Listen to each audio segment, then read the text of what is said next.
અરે, આપ આવી ગયા? સવારથી ક્યાં અંતર ધ્યાન થઈ ગયા હતા? અતિથિ શાળાની સફાઈ કરાવતો હતો યશોદા. કેમ? કોઈ અતિથિ આવવાનું છે?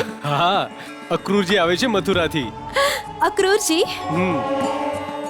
આ તો બહુ સારી વાત છે. અક્રૂરજી તો મહાત્મા છે. યદિ તેઓ આપણા ઘરે પધારશે તો આ તો ઘણી સૌભાગ્યની વાત હશે આપણા માટે. હા યશોદા, અને એમના સ્વાગતની તૈયારી એવી હોવી જોઈએ જાણે કોઈ દેવતા આપણા ઘરે પધારતા હોય. અવશ્ય.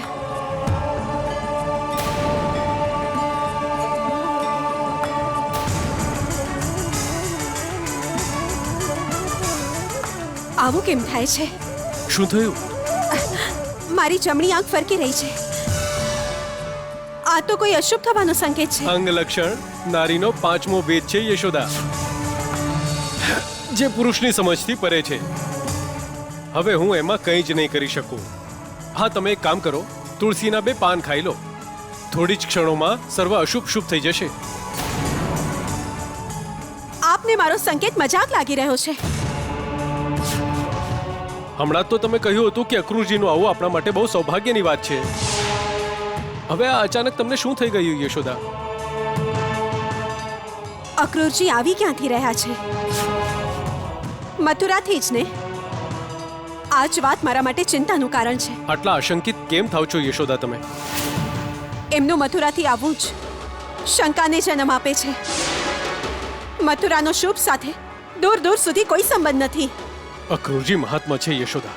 મથુરા નરેશ કંસ એક દુરાત્મા છે. એ જ દુષ્ટ કંસે આપણા કૃષ્ણનો વધ કરવા માટે અનેક રાક્ષસો મોકલ્યા હતા. યાદ છે ને આપને? અને હવે અક્રૂરજી આવે છે. પરંતુ અક્રૂરજી પર શંકા કરવી યશોદા ઉચિત નહીં ગણાય. અરે, તો સ્વપ્નમાં પણ કોઈના માટે અશુભ ન વિચારી શકે. તો પછી મારા મનમાં ભય કેમ ઉત્પન્ન થઈ રહ્યો છે? મને અશુભ સંકેત કેમ મળી રહ્યા છે? હવે તમારા દરેક પ્રશ્નનો ઉત્તર તો અક્રૂરજી જ આપી શકશે યશોદા.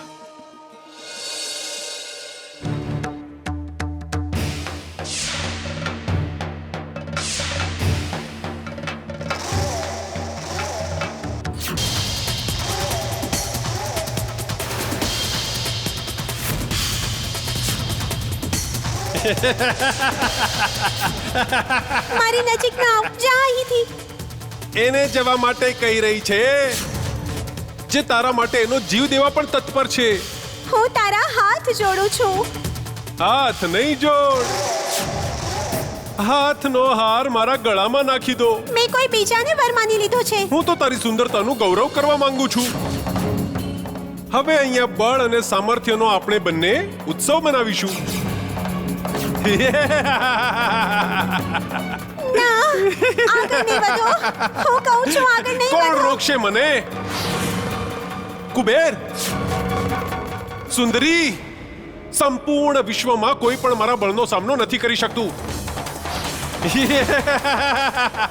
હે અગ્નિદેવ, હું આપના શરણમાં આવી છું.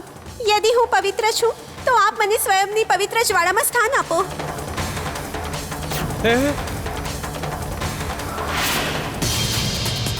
શંખ, આ હું શું સાંભળું છું?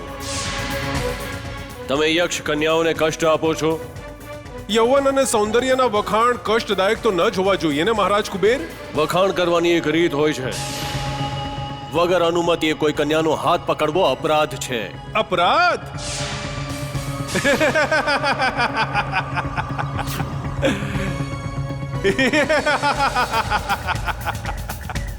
સામર્થ્યવાન કદાપી અપરાધ ન કરી શકે. હું એટલો બળવાન છું કે મને પાપ પુણ્ય, ધર્મ અધર્મ, નીતિ અનીતિના વિષયમાં વિચારવાની આવશ્યકતા જ નથી. આવશ્યકતા તો એ વિચારવાની છે કે તમારા કર્મ કુબેર કુળનો અપયશ કરી શકે છે. રાવણ પણ તો તમારા જ કુળનો હતો, જેણે સીતાનું અપહરણ કર્યું હતું. કિંતુ રાવણનો અંત શું થયો? સોનાની લંકા બળીને રાખ થઈ ગઈ. કુળનો નાશ થઈ ગયો. એનું કારણ છે પરાજય, હાર. પરંતુ હું અજય છું. બ્રહ્માજીનું આપેલું વરદાન મારું સુરક્ષા કવચ છે.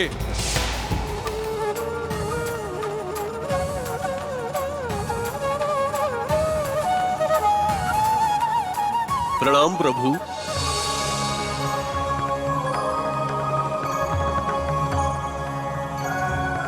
કલ્યાણ મસ્તો. કુબેરજી, હું તમને એ નહીં પૂછું કે તમે આટલા ચિંતિત કેમ છો. આટલો વૈભવ, આટલી સંપત્તિ, આટલું ધન, ચિંતા તો રહેશે જ. પ્રભુ, હું ચિંતિત અવશ્ય છું, પરંતુ મારા ધન માટે નહીં. મારું ધન તો આપના આશીર્વાદના રૂપમાં મારી પાસે રહે જ છે. એ કોઈ ચોરી પણ નહીં શકે. જ્યારે કોઈ પૃથ્વીવાસી પોતાના પુરુષાર્થ કે ભાગ્યથી ધન પામવાની યોગ્યતા પ્રાપ્ત કરી લે છે તો ધન ત્યાં પહોંચી જાય છે. હું ધનનો સ્વામી છું, રક્ષક છું. મને ધનની ચિંતા નથી. તો પણ તમે ચિંતિત છો. મારી ચિંતાનું નામ શંખચૂડ છે. શંખચૂડ? તો પછી તમે તમારી ચિંતા છોડી કેમ નથી દેતા? એ શક્ય જ નથી. એને દેવ વરદાન પ્રાપ્ત છે પ્રભુ. યદિ કોઈ દેવતા એને વરદાન આપી શકે છે તો કોઈ દેવતા એને શ્રાપ પણ આપી શકે છે. શ્રાપથી એની શક્તિ ઓછી થઈ જશે. શ્રાપ તો એને મળી ગયો છે પ્રભુ. હવે જ્યારે પણ તમે કોઈ નારીનું અપહરણ કરશો, તમારું પતન થશે. તો તમે ચિંતિત કેમ થાવ છો કુબેરજી? એક સ્ત્રીનો શ્રાપ કોઈ દેવતાના આપેલા વરદાનથી વધુ પ્રભાવશાળી છે. એ યક્ષ કન્યાના શ્રાપનો હું આદર કરીશ. પ્રણામ પ્રભુ. બચાવો, મારી રક્ષા કરો.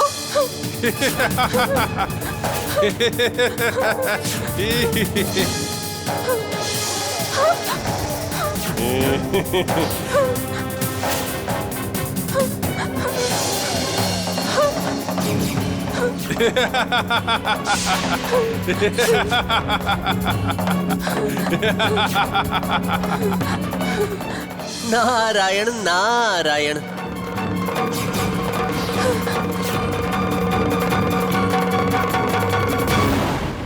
પ્રણામ દેવર્ષિ. તમે પ્રણામ કરીને આદર સન્માનનું જે નાટક કર્યું છે, હું એમાં જ ખુશ છું. મને કહો, યક્ષ કન્યાની સાથે તમે સંતા કુકડીની રમત રમી રહ્યા હતા ને શંખચૂડ? દેવર્ષિ, મને આવી રમત રમવામાં અતિ આનંદની અનુભૂતિ થાય છે. આહાહાહા. નારાયણ નારાયણ. તો તમારે ગોકુળ જ જવું જોઈએ. ગોકુળ? હા, યમુના કિનારે. ત્યાં શું છે? ત્યાં તો યક્ષ કન્યાઓથી સુંદર, અતિ સુંદર કન્યાઓ છે. ખરેખર? ખરેખર અતિ સુંદર કન્યાઓ, અપૂર્વ સૌંદર્ય, ઇન્દ્રપુરીની અપ્સરાઓનું સૌંદર્ય પણ અને યૌવન પણ એમની સામે તુચ્છ છે. સત્ય કહો છો તમે દેવર્ષિ? દેવર્ષિ ક્યારેય અસત્ય નથી બોલતા શંખચૂડ. ત્યારે તો હું ગોકુળ જઈશ. અવશ્ય જાઓ, પણ સાવધાની રાખજો. સાવધાની શું કામ? નારાયણ નારાયણ. કેમ કે ત્યાં ગોપીઓ કૃષ્ણની સાથે સંતા કુકડીની રમત રમી રહી છે. કૃષ્ણ? હું કૃષ્ણના પ્રાણોનું હરણ કરી લઈશ. નારાયણ નારાયણ. હવે તો અવશ્ય જાઓ, શીઘ્ર જાઓ. ગોકુળ જશો તો સમજી જશો કે તમારા ભાગ્યમાં શું છે. મારી ઈચ્છા જ મારું ભાગ્ય છે દેવર્ષિ. હું જે ઈચ્છું છું એ પામું છું. તો તમારે મથુરા પણ જવું જોઈએ શંખચૂડ. ત્યાં કંસ છે, એ સ્વયંને સંસારનો સૌથી બળવાન સમજે છે. એ તો પોતાને બળવાનનો પણ બળવાન માને છે. ત્યારે તો હું એનો અહંકાર ચૂર ચૂર કરી દઈશ. અવશ્ય શંખચૂડ, અવશ્ય. કેમ કે તમારા જેવો બીજો બલવાન કોઈ પણ નથી. દેવર્ષિ, એ કંસ જાણતો જ નથી કે હું મૃત્યુને મારી મુઠ્ઠીમાં લઈને ચાલું છું. નારાયણ નારાયણ. અને જે સ્વયંના મૃત્યુને મુઠ્ઠીમાં લઈને ચાલે છે એનાથી બળવાન અન્ય કોઈ હોઈ જ ન શકે. સત્ય છે શંખચૂડ, સત્ય. જ્યારે તમારો ભેટો કંસ સાથે થશે અને એના પછી શ્રી કૃષ્ણ સાથે, ત્યારે એ દ્રશ્ય દેવ દ્રશ્ય હશે. નારાયણ નારાયણ.